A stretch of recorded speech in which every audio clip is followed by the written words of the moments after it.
So as a theoretical physicist who works in memory, I was trying to figure out what I ought to say about the connection to consciousness. And so, this phrase, in the now, attracted my attention. And that's obviously what consciousness is about. And this is something I just got off the web, and as we all know, that's the repository of all wisdom. So that's about as much as I can say about the link of my work to this conference. But without further ado, what I'd like to do is to look at what I mean, anyway, by memory, which essentially I characterize in two different ways. So on the left, you see this sort of ladybird diagram, if you like, of memory. And for me, the important bits are short-term memory and long-term memory. And I want to say right off that when I say short-term memory, it's obvious what I mean. When I say long-term memory, I don't mean what you did or didn't do 10 years ago. I mean the sort of memory that you had since you were born. So the memory of your name, for example, which, unless there's something very wrong with your brain, you will always remember. So in physics terms, the way it's characterized is to say that, short-term memory is characterized by an exponential decay, where depending on the time constant, you can have really long short-term memories, whereas long-term memory is characterized by a power law decay, okay? And the thing that caught my interest in this, because as I said, I'm a theoretical physicist and I was actually quite far away from these systems when I started, was the fact that actually there are a lot of models around in the physics literature which actually talk about short-term memory, but really there hasn't been too much done on getting really long-term memories, and so that's where I turned my attention. And so what's the basis of everything we did was to do what I would call agent-based modeling. Some people might say it's a variant of game theory on a model of competing synapses. And before I actually describe what the basic model is, and indeed what the successive models are, I really want to talk about the agent-based two-step model that's at the base. And the fundamental idea of this is it's competitive dynamics, so nothing succeeds like success. And so in this particular instance, let's say you have two strategies or two types, one which is purple and one which is blue. And as you see in that environment, there is a clear majority, and this fellow in the center becomes the type of his environment. But then, and this is the important bit for the purposes of this talk, there is some game or there is some operation that's taken place in between, and essentially there's some kind of a success rate, okay, here. So what you see here is that the purple species has 100% success rate because there's only one of them and it's done it well. But then you have a sort of 2/3 success rate, and since 2/3 is greater than 1, the fellow at the center switches back. So basically you keep iterating this, and it might seem trivial, but in fact, we physicists love coarsening diagrams, and if you actually sort of tweak the rules slightly in this model, you come up with, I can't get into why one's called interfacial and one's called cooperative, and if you want me to plant a question, I can do that right away, but that's for the questions. But essentially what you find is that this is a kind of time evolution. You start with the configuration like this and go to that and go to that. In the other model, you start with that, go to that, and go to that. And just by looking at it, you can see that the evolution is rather different.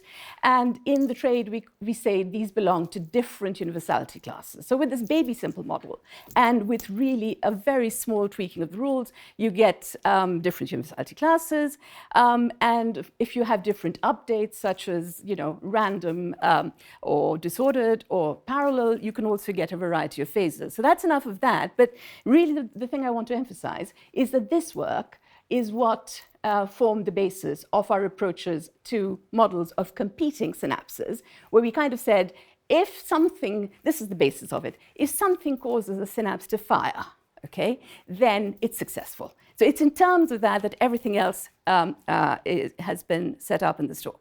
So this, I should emphasize the word toy. It's really toy, and there's all sorts of things which I would criticize about it now. Why am I presenting it? Because it's so simple, almost simplistic, that I can actually explain what's going on in the more complex models that I will later be presenting. So let's say I have a line of neurons and synapses where if Obviously, this extends to infinity. If a neuron fires, it has a state green. If it's quiescent, it has a state red.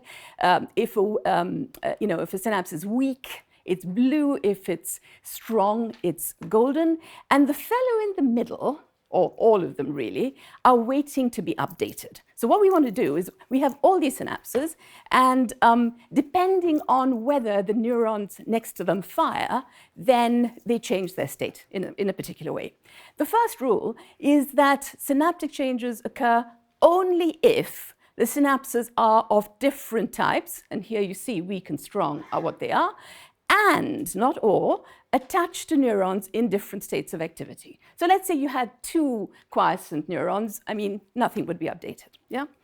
And the basic idea is that if this were weak, it would turn strong if the attached neurons fired. Okay, so in this, that's exactly what I've shown here. Supposing this were a blue synapse, the fact that this one's firing, we would say that it's because of the strong synapse, he becomes gold. Okay, and then, since this is an audience of mathematicians, I don't need to elaborate on this, but I'm just saying it in words.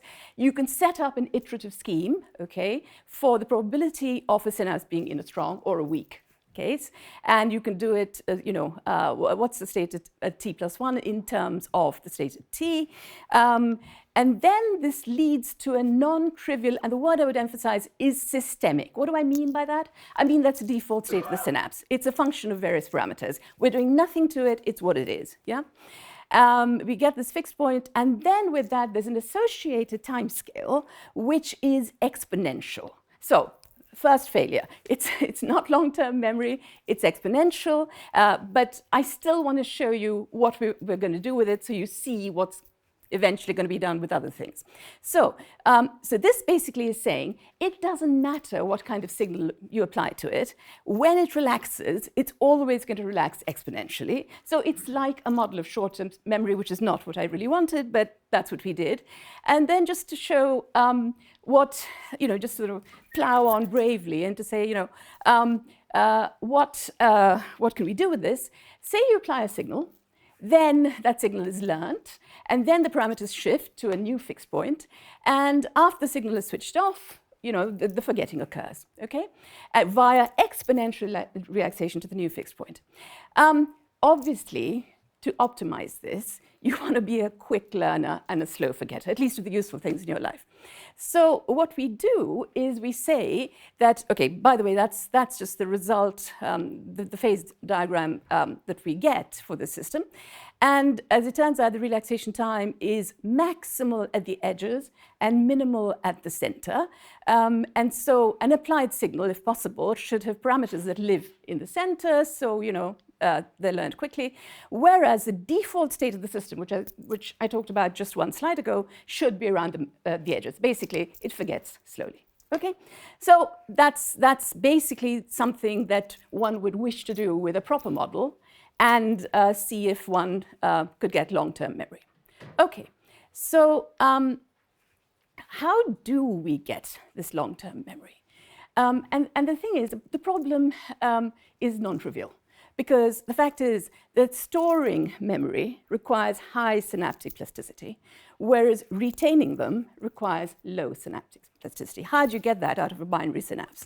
The answer is you don't, generally, unless you do the right thing, which I will in the end.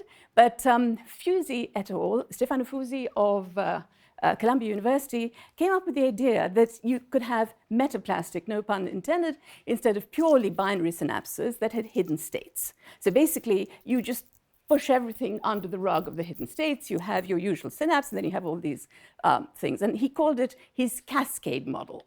And basically what that says is that right down somewhere in these hidden states is where you store long-term memories, whereas the top behaves just like ordinary binary synapses, and essentially you learn something, and if you're me, you forget it before you even learned it. So that's what he did.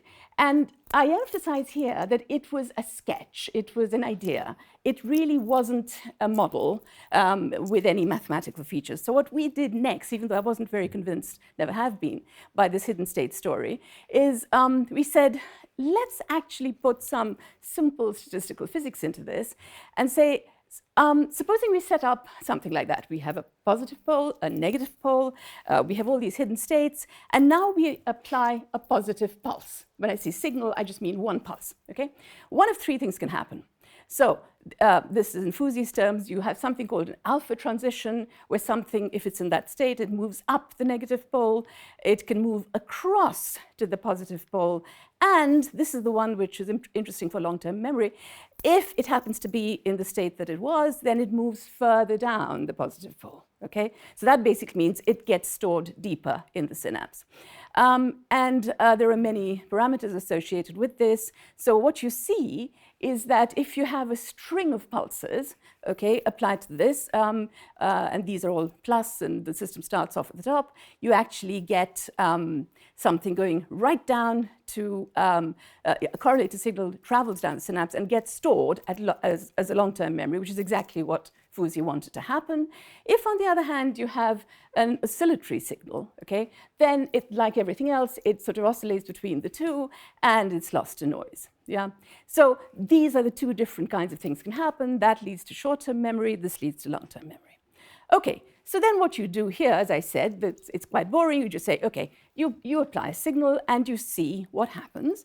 And so the question, as I said, is boring because what you do is you apply a signal, and these can be applied, signals of various lengths can be applied. You then switch them off and you allow the system to forget. And hey presto, what you get is you actually get power law forgetting, which, for those who are interested in this kind of thing, comes out of log-log plots, which many physicists tend to love. And what it does is it actually says that you actually get really long-term memory in terms of systemic parameters, which are functions of the other parameters I told you. But what I want to say and emphasize here, you only get this if you get real power law relaxation, if the sort of length of the hidden states is infinite. Obviously, as soon as it's finite, you are going to get something that looks like a power law relaxation and then get boring old exponential. But Fuzzy's idea was that you should have these infinite hidden states somewhere in your brain. I didn't really like the sheer abstraction of this. How much time do I have? 7 minutes. Okay, good. I didn't really like the severe abstraction of this kind of model, and I wanted to see if it was useful for anything at all. And so I lucked into, maybe I should just hang on to that. These aren't made for people without pockets. Anyway, fortunately I have two arms. This thing is actually an experiment that I lucked into. Why do I say I lucked into it? Because I was in Calgary, and the Hotchkiss Brain Center were doing these unspeakable things with a particular snail called Limnea. And what they found there was, first they were doing this, and that was a piece of luck because it has one input neuron, and it has input and output to essentially one neuron, one synapse system. And what they did there was they actually had a very interesting question. So now let me just tell you what this funny track looks like, because I always have difficulty understanding these things. I'm only a simple physicist.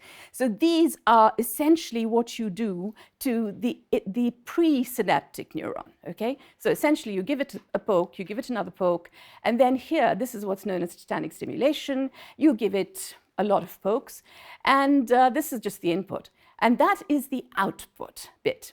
And here what you find is if this is more than 7 action potentials, which in this diagram it is, what you do is you actually find, when you check the outputs, even up to 5 hours later, you find an enhanced response. This does not happen if you poke the system with, say, 2 or 3 or anything less than 7. And they couldn't work out what was going on. But this sort of reminded me of something, even if our rather artificial, they called it use-dependent potentiation, just as a matter of interest. I then looked into this paper, and sort of the hardest things I've done reading that paper, but what we found was that when they poked it twice, that's what the 2AP looks like, then there was no enhanced response. When they poked it 9 times, yes, there was an enhanced response. And of course, you can guess what that reminded me of. The fact that short pulses, as I showed you before, don't really result in anything going down any synapse. It sort of basically stays at the surface, but long correlated ones do.